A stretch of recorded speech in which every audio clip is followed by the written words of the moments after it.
Hey, what's up, everybody? Gabe here, and I'm making a kind of 1 year ownership experience. I don't want to say the word review, but review-ish video of this XSR900. It's been, I think, almost exactly a year to the day. I might be off by a day or two since I bought this bike, since I took it home. And I'm back where I made my first video in the weekend parking lot of a train station that not a lot of people use on the weekend because it's a 9 to 5 commuter train. So I thought I'd have a little walk around the bike quickly. I thought I'd maybe go over what I did to it. I made a lot of videos about it over the winter, but I know not everybody watches every video or remember. So quick, brief thing. Let's go over some stuff. Crash protection slider thingies. LED indicators, front and rear. We got a heated grips with a controller here. We've got the USB charging port. We've got pannier racks, tail tidy eliminator kit, the rear indicators again. I guess that's it. Yeah. Oh, and there's a center stand. Yes, here's a center stand right here, which is the hardest thing to install of the lot probably. And that's really convenient for maintenance, by the way, for cleaning your chain and stuff. That's it. Otherwise, the bike is stock. If there's other things I'd like to do, I've kind of got my eye on an LED headlamp because this headlamp sucks, and I've LED'd up the rest of the bike. The headlamp's all that's left. The problem is it replaces this bracket piece, which is where my indicators are mounted, with complicated 3D printed pieces. Well, they're not complicated, but they were complicated to figure out like how to find the patterns for them.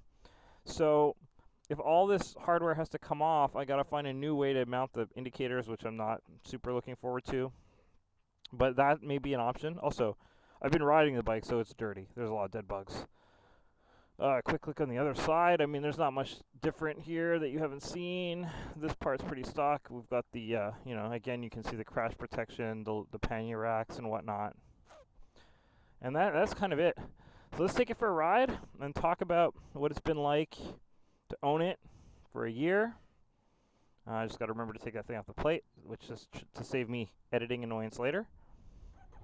I have, by the way, 6,216 kilometers on the odometer right now. So, backpack. And primarily, since I've bought this bike, what I've been using it for isn't awesome canyon ripping or whatever all the time, unfortunately. I've actually mostly used it for commuting to work and back. So that's what one of the big kind of themes of this video is going to be, is that not commuting to work. Don't worry, I'm not going to work. It's Saturday.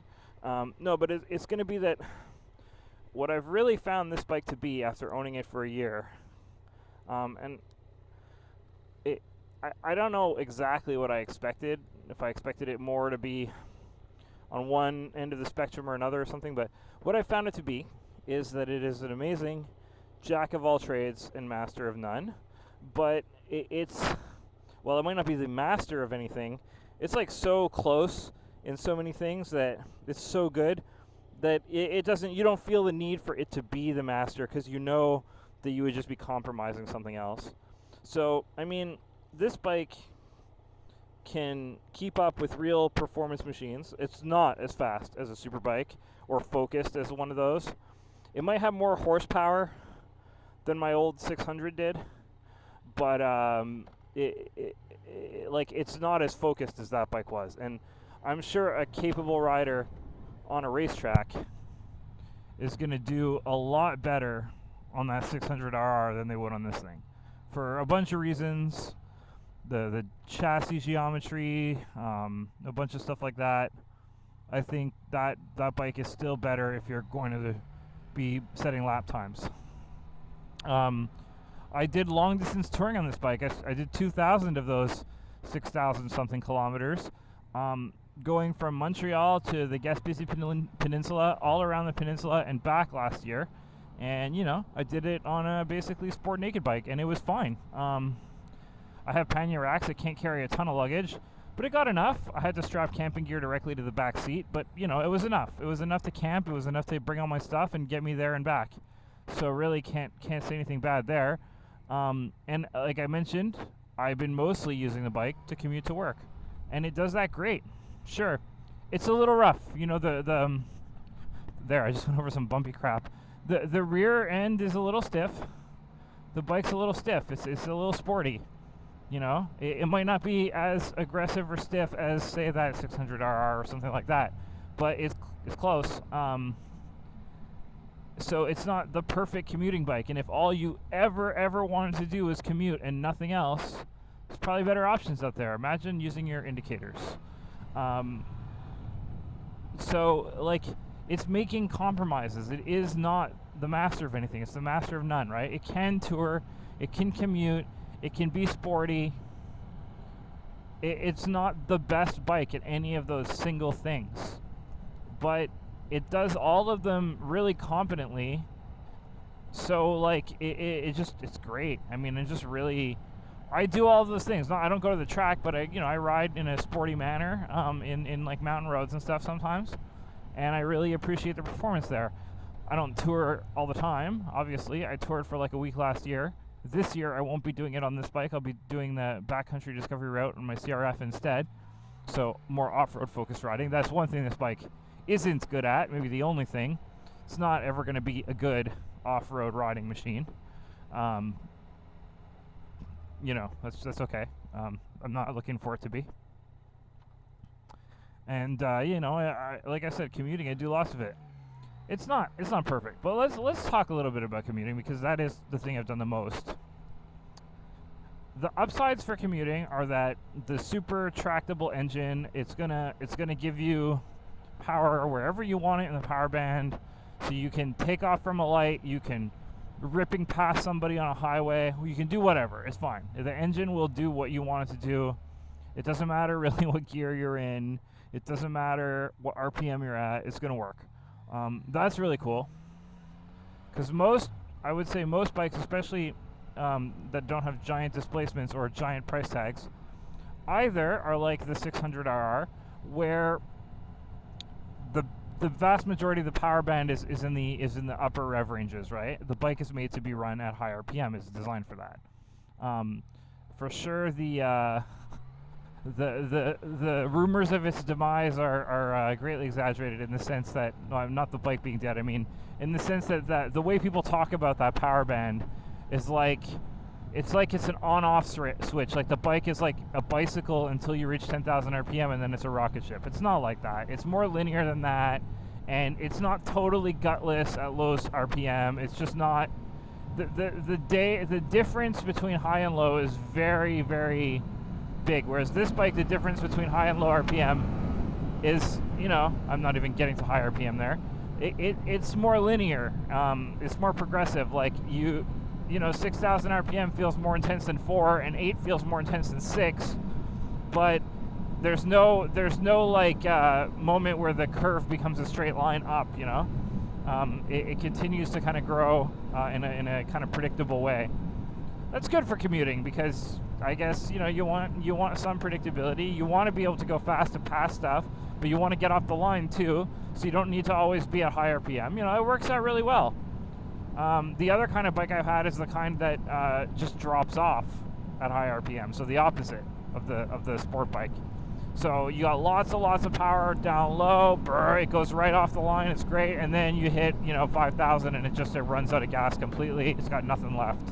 I don't really enjoy that kind of motor very much. I think it might be practical, but I don't really find it's fun. I prefer to build up to something, and I think this is a nice in-between. It's kind of that Goldilocks spot, right? Which is why the MT-09 is so popular and the engine is so popular, so it makes sense. The riding position is good for commuting. It's not as fully straight back upright as, say, my CRF, a dirt bike, but and you're sitting a little further back on the seat. There's more tank between you and the and the handlebars than there is in the CRF. But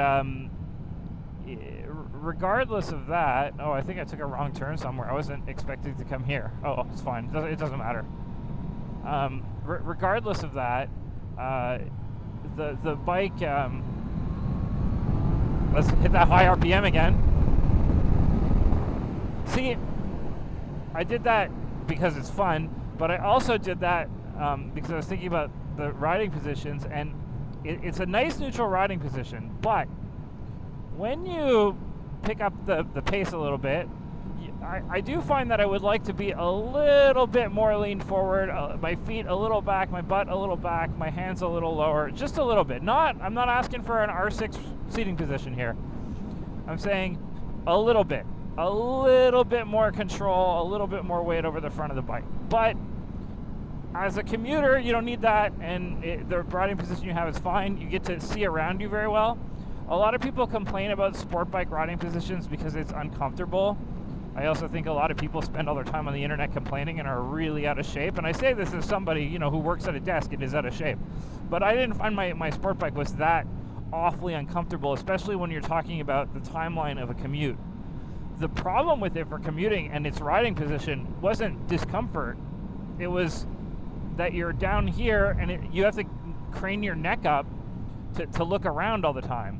And that was kind of annoying to keep your vision going. I thought that was more annoying than the actual, oh, my wrists hurt or whatever, because an hour of riding it didn't hurt my wrists. So, I don't know. That's just me. I guess everybody's different there. But yeah, for this, you don't need to do that. You're in the right position to look around already. It's very natural. And of course, low speed maneuvers feel a lot better in this position than they do when you're hunched forward, because you can simply, you can look through your turns, you can move around. It's easier to balance at low speed. Actually, this bike, that's another thing about it, is very well balanced at low speed. Most of the time when I'm in the burbs like here and I need to stop at a stop sign and there's no one around, Quebecers call it an American stop, which is kind of funny because I've been to the US plenty of times and I think Americans are better at stopping at stop signs than we are. So I always thought that was kind of a funny expression. But what it really is when you roll a stop just a little bit, right? But when I do it, I try to get my speedo to say 0, so I feel like less bad about it, and I never take my feet off the pegs. That's the big thing, right? I try to keep my balance and keep my feet on the pegs and do a stop and then go again without falling down or having to put my foot down. And I've been doing that on every bike for a long time that I've had, and I find this one's quite easy because the center mass is low or it's just well balanced. It's not especially heavy. I mean, it's heavy compared to the CRF, but it's not heavy compared to bikes, especially bikes that are pushing towards 900 cc's. It's pretty manageable. Another thing, since I've been thinking and riding that dirt bike a lot, is that the seat height for me is very low. Well, okay, let's qualify that. It's not very low compared to bikes. So like the CRF, it's not very low if what you're comparing it to is every other bike on the market, especially ones in the same category. Actually, it's kind of high. It's like 33 inches or something. But when you're used to a 37 something inch CRF, it's way lower, and I can easily put both my feet down. Maybe not fully flat-footed, but yeah, easily put both my feet down. That's with like a 31 inch inseam, so that's pretty good. I think that a lot of riders, unless you're pretty short, you'd be able to ride this bike. If you are pretty short, I would look at the XSR900 because it's so much. I don't know how much actually lower it is. It's probably a little bit lower, but what I noticed immediately when I sat on it was that it was a lot narrower, and because your legs are closer together, they have naturally more reach, right, to the ground. You're not losing some of your height on your legs being spread out because the bike is wide. This bike's a lot wider than the 7, so it makes a nice difference. So yeah, I would say, if height is a thing you're thinking about, then this bike is, for me, I find quite low. For others, I don't know, maybe that won't be your experience, but yeah. What else? I guess the biggest negative thing we can talk about, I mentioned it, is the driveline lash. And or abrupt throttle. It's probably a combination of both. Driveline lash is the chain, all the stuff between the wheel and the engine, all the slack in it, like say the chain slack and stuff. When you get on the gas, when you come from off throttle to on throttle, it it puts tension on all of it. It all gets tight, right? And it all happens, it kind of snaps, so you feel it kind of tighten up, and that translates into a jerk on the bike. But you also have the fueling problem, where when you're off the gas and you get on it, it's very easy for it to from that. Now, the fueling part can probably be corrected with a tune, but I don't think there's anything to be done with a driveline lash. So I'm genuinely curious if it's worth applying a tune to the bike, or if the majority of the problem comes from something that can't be fixed with fueling. And I don't know. Yamaha's had quite a few years now. I think the original MT-09 came out in 2013, so it's almost a decade old at this point. So they've had a while to try to fix the problem, and yet, you know, we're kind of still here. So it says to me that it's not, it probably isn't only the fueling that's doing it. But I just don't know. But that is probably the single worst thing about the bike, because it's annoying, and I mentioned this bike was good at commuting, good at sport riding, and good at touring. Well, it's annoying during commuting because nobody likes to get jerked around. You're trying to be smooth at low speed through the city and duck between cars and whatnot, and avoid cyclists and all that stuff. And you're because you're not being perfect on the throttle every time. That's annoying. And it's annoying for sport riding even more, because when you want to gas out of a corner, you suddenly find yourself in this scenario where you're off the throttle, you've hit the apex of the corner, and you want to accelerate now. And if you don't do it perfectly and you hit some of that throttle snap, then what's going to happen is you might get thrown offline, and in an extreme case, I mean, that could be a crash. So it's made me a lot more cognizant of what I'm doing in a lot of ways, which I guess isn't bad, but this is a bit annoying. It definitely feels a little unnecessary. And it's something that I wish it didn't have, but that is definitely the most annoying thing. I guess for touring it doesn't really have an implication, because if you're just on constant throttle, it's only a problem at on-off. Otherwise, the throttle's fine. Even, again, I use the most sensitive mode in A mode, although the on-off thing happens in all three modes. It's not really relevant, because it really happens at the very beginning of the fueling. So having it in A mode doesn't seem to change that very much, but I guess it makes it more sensitive the rest of the way. But yeah, I toured with it in A mode, and like just for holding speed or cruising down the highway or whatever, it's not like it was bad or anything. So I guess for that, it's only the on-off stuff. So yeah, for touring it's okay. For commuting and sport riding, the jerkiness is annoying. Yeah. I mentioned commuting again. The suspension on the butt, I think I said it, it's a little rough. You can live with it, and it's a trade-off for having good sport performance, but it's a little rough. You wish it wasn't like that, but it is. So what can you do? And any other complaints? Oh, the rest is really, really nitpicking. I got one more that isn't pure nitpicking, and that's fuel. Okay, so gas is really expensive right now. Most it's ever been in my lifetime. Nope, Mr. Cadillac, I'm going. It's, you know, it's pricey. And bikes are cheaper than cars. And this bike is cheaper than my car. But not... Honestly, when I think of how much it cost me in terms of registration, in terms of driver's license, in terms of insurance, in terms of maintenance, I could, every kilometer I ride on this bike, I could ride in my car and it would cost me less. Because like I'm not saving anything because I have to pay all those other things. Now, I didn't buy this bike to save money on my commuting or whatever, because that's even with the old gas prices when I bought the bike, that wasn't going to work out. But it's been amplified by the gas prices, I think. It's the problem is it needs 91 octane fuel, and that's like at its peak that was 260 something, 270 a liter in Canadian dollars, and this thing goes between 4 and 5 liters per 100 kilometers on average. So we'll call it 4.5 to be nice to it, but it's actually more like 4.7.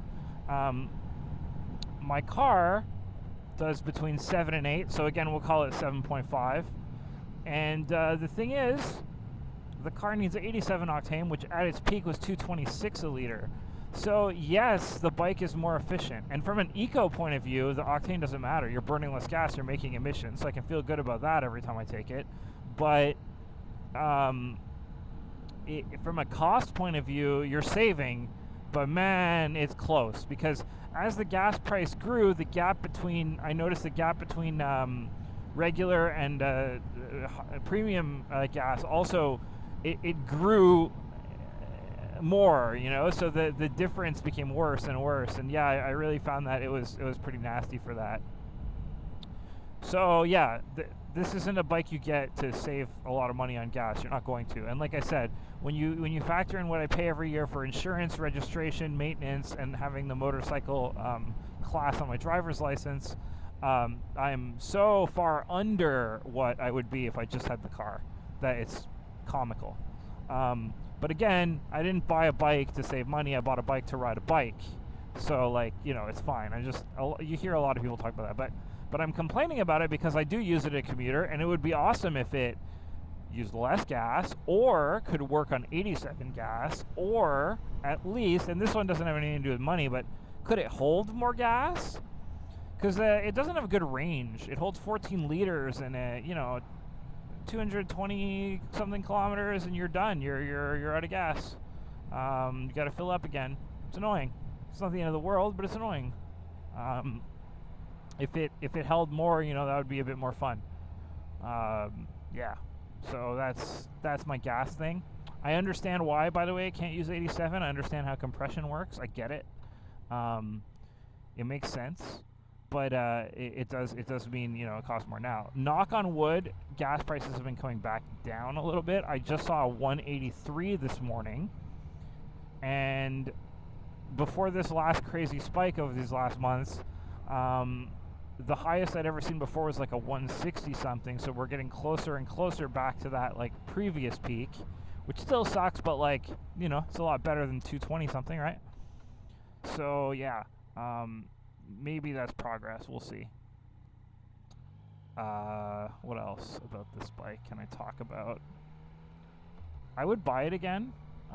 If it got stolen or totaled or something, and insurance paid out, and I was like gonna buy another bike, I'd just try to find another one. Maybe I would try to get the newer one because, you know, it's a little better. I don't love everything about it. I don't like how some parts of it look. Like I don't love how the seat looks. I don't like the mirrors. I think that the new sideways iPhone dash, the TFT, is better in the sense that it'll...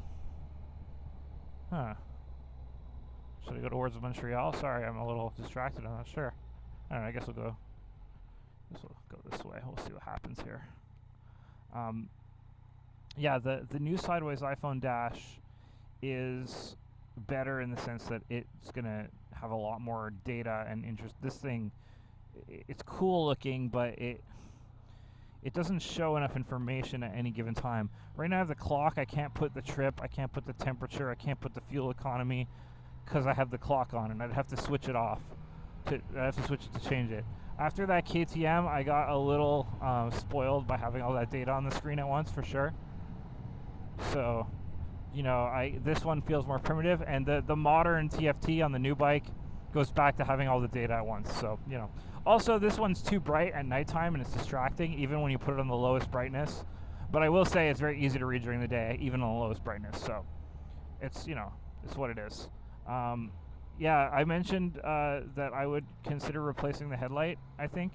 Yeah, the headlight sucks. It's just not bright. When you're riding at night, it's just not bright at all.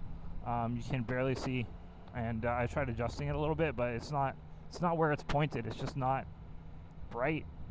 I know every vehicle has like blinding LEDs now, and it's kind of annoying, but this is the one where I wish it was brighter. It's very dull. So yeah, I would definitely fix that. What else? What else is there to talk about? The mirrors, I like how they look, but the adjustability kind of sucks, and I can never seemingly get them perfect. It's not the end of the world again, but it's a nitpick. What else can I nitpick about while we're nitpicking? Oh yes, the horn and indicator button are not, I won't say the wrong position outright, but they're weird and they're small, and especially with the glove on, it's pretty easy to screw it up. I've definitely canceled my indicator with honking at somebody before by accident, which is embarrassing. And then I get on the Honda and the positions are different again, and I do the same thing on that bike. Even though those buttons are big and easy and impossible to miss, you can have an iron gauntlet on and hit the right one. But because I'm expecting them to be where these ones are, I screw it up. So that's annoying. But that's like a 2-bike problem, probably more. You get used to this one, although they're still very small and very delicate for gloved hands, I find. The ride modes are a gimmick. Pick one, use it. There's no point. It's not going to change anything. If you use standard and then suddenly switch to A mode, it won't make the bike feel faster. It'll just make it feel like, why is it so jerky, you know? Because it's going to come on too fast. And if you use A mode and then switch down to standard, it's just going to be frustrating because it won't go when you expect it to. To me, there's no value in that. And then B mode is just bad. It just makes the bike suck. It doesn't. People are like, oh yeah, you can get it as if you're not so confident of a rider, just put it in B mode. No, B mode is bad. B mode will teach you bad habits, because B mode just like delays when the power comes on. It's awful. Don't use B mode. If you're not confident enough to get this bike, don't get this bike. But don't think B mode is going to save you, because first of all, B mode doesn't make the bike make less power. None of the modes change the actual power output. All they change is the throttle response. And B mode just makes the throttle response bad. So yeah, don't use B mode. It's stupid. They could, I don't know. To me, throttle modes are a gimmick. Manufacturers are like, yeah, rain mode and dirt mode and rally mode and whatever, but like, at the end of the day, it's not really, you're not going to ride safer in the rain on rain mode. Especially if you're used to one of the other modes, because you ride with it every day, and then you switch to rain mode when it starts raining. Now you're using a throttle mode that your wrist isn't practiced with in like a worse condition. It doesn't make any sense. I don't think it's a good idea, personally. I might be more or less alone in that regard. But anyway, I put this thing in A mode, and it's there. It stays. Simple for me. I don't have to think about it. It just in A mode it goes, and that's it. Yeah.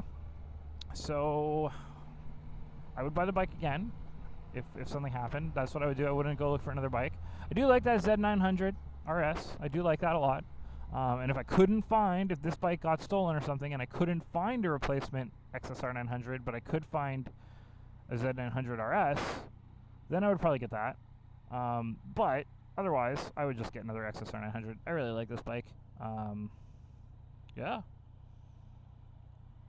What else can I say about it? I guess I'll close out. I've been talking for a little while, so I don't want to go too much longer. But what I'll close out with is that the one comment I've got about the bike, other than like people, it's nice you guys, by the way. I'm not being like sarcastic about this or anything. But a lot of people are like, oh, nice bike, because they like how it looks and stuff, and that's cool. Thank you. But the comment that kind of is more like a question, like that makes maybe wants more of a response, is I've had 3 or 4 people now, and for me that's a lot because it's a small channel, not a lot of views, right? So 3 or 4 people are like, do you think I could get this bike after riding X kilometers or having a bike for this many years or whatever their condition is? The thing is, I don't know. I don't know you. It's weird that people ask that. Like, there's no set number of riding hours or miles, or I took this many courses from the MSF, or I've been riding this type of bike for X amount of years. You know, there's no value. There's no absolute number that's true for everybody in any of those things. Some people can ride for an hour on, you know, a little bike and then get on a super bike and be fine because they figured it out immediately. I think that's pretty rare. You know, that's probably not most people, but I think some people are just that naturally gifted, and other people can ride maybe for a very, very long time on a machine that's really designed for new riders and still be very clumsy and make mistakes and not have trouble figuring it out. And I don't know you. I can't tell from you how you would do with a bike like this. So what I will say to those people, because I've been thinking about this topic a lot, is that the way to maybe evaluate this yourself, and you're going to have to be honest with yourself here, which is difficult, right? There's a lot of ego, there's a lot of pride, but you gotta put that stuff down and think, you know, should I get a bike that's not really beginner friendly? Should I get a bike that's more extreme? What you got to think about is, when I'm riding my bike maybe that is more beginner friendly or whatever, how often do I make a mistake? And by mistake, what I mean is when I apply the throttle and I expect a certain speed to happen and a certain amount of throttle to happen, and it's wrong. I get less than I thought I would get, or I get more than I thought I would get. When I brake and I thought I would brake at a certain place, but, oh, another train station. Let's go check it out. No, that says no entry there. Okay, we'll find another entry. This is for the buses. Maybe right here. Okay, let's go look at this train station. Also, I took the thing off my license plate. I was like kind of worried. I've been riding around with something deliberately covering my license plate so that I don't have to edit video later. But that would be pretty stupid to ride with, because that's a nice way to get in trouble. Oh, this is a nice train station. It's a much bigger parking lot. Never been here before, even though I've lived here now for a year. Yeah, so sorry about the distraction there, but the thing is, if you have to evaluate your mistakes, because if you are making those kind of mistakes and it's not just once in a blue moon, but you know it's still happening, you're not ready. You need to keep practicing, because you'll stop making them if you keep practicing. It will improve. If you're deliberately practicing, you're deliberately saying, okay, I'm applying this much throttle, this is what I want, you know, you're getting there, you're braking and you're shifting and everything. You're doing it's happening as you expect without conscious thought. That's when you're ready. And at that point, you will be ready to ride any bike. Oh, this is just a straight up dead end. Okay. Interesting. I mean, I could go through it, and I'm genuinely curious about what's on the other side, but I think it's just literally nothing, so let's do a U-turn. Alright. Well, that was fun. So, yeah. Sorry, I'm distracted again. The big thing is that, are you making those kinds of mistakes with the inputs, with the throttle, the clutch, the gas, the brake, the shifter?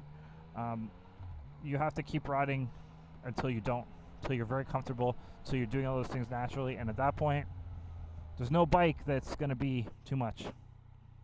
And I mean, on the other hand, that's if you want my advice. If you just want me to tell you what you want to hear, then why ask me? Just get the bike. I noticed some people do that. I'm not saying the people who commented on my videos did that, but I've noticed by reading the internet that some people just want to be told what they want to hear. But like, it's a free country. In this, at least here, you can buy any bike you want. There's no restrictions. If you have the money, you can just buy it. And if you know, just in that case, why worry what people on the internet think? It's not going to make any difference what they think to what actually happens when you ride the bike. You're riding the bike, not them, right? That's the thing people kind of forget. So, like, but if you actually want my advice, it's that you need, before you get on a more kind of advanced bike, what you need to do is be at the point where you're not making those kind of input mistakes. And there's no set amount of riding time or miles or type of bike or courses you could take or whatever that's going to really get you there. Everybody's going to get there at a different speed. You just need to ride until you do get there, and you will if you keep going. So that's it. That's what I'll close out with. This is a good bike. If you are able to handle that kind of riding and that kind of controls on it, if you're experienced enough for that, then it's a great bike. It's a jack of all trades. It's a master of none, but it's got a cool retro look, and it does okay, pretty good as a sport bike, does pretty good as a touring bike, if not perfect, and it does great as a commuter bike. Again, not perfect, a little bumpy, a little abrupt, could be better on gas, you know, but pretty damn good, all in all. And the best thing about this bike is its complete willingness to go from mild, low RPM following a red Audi in traffic to psychotic, high RPM sport bike screaming along way too fast in the blink of an eye. That's amazing. And it feels, the suspension and all that, they're not perfect, right? But they're competent enough to do both of those things easily, right? Which is just so cool. So I'm going to sign off here. So thank you very much for watching. It's been about a year since I started making videos too, so if you have been watching since then, I don't know, there can't be too many, but just in case, thanks very much. And anybody who's been watching since any point, thanks very much. I will see you in the next video. I don't know what it's going to be yet. I'm not sure when, but I will make one eventually. So until then, have a nice one, and peace.